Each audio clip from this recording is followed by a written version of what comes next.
the Bruins and Bertuzzi were supposed to be close on a deal, and Bertuzzi wanted a long-term deal. That was the report. Right. And then he signs a one-year deal. Yeah. So that team, Toronto, got better. I think Edmonton got better. Okay. I think the New Jersey Devils got better. Yeah, they're I mean, you look at the odds board right now, and we have the odds on the screen for you.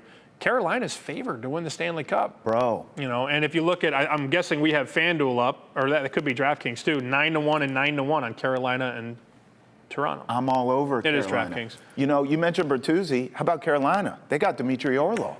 That's another guy that got away. By the way, I still am in shock, I think, at the whole run of the Panthers. But one of the biggest shocks I have outside the Bruins losing to them was the Canes getting smoked by them in the Eastern Conference Final. I still can't believe it. So kudos to the Canes for going all in. I mean, the championship window's open.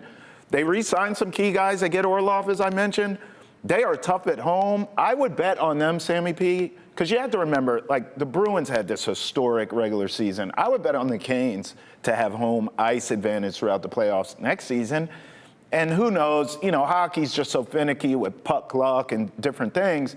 But I would think the Canes should be favored. I mean, I could see them winning the East next season. That was my team last year. It was, that's right. Carolina, Colorado, both teams got crushed by injuries, right. Which sometimes is more than half the battle. I mean, Sure. Carolina lost Svechnikov going into the playoffs, and then they had some issues at goaltender, so that was tough. Yeah. I'm reading this story right here on CBS Sports, and the headline of the story is, "The bill has come due for the Boston Bruins."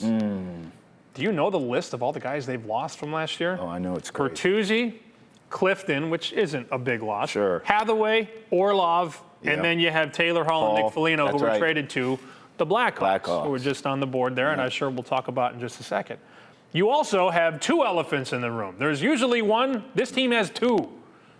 Who is playing number one and number two center? That's right. Because there's a chance that Patrice Bergeron and David Krejci both aren't here. That's right.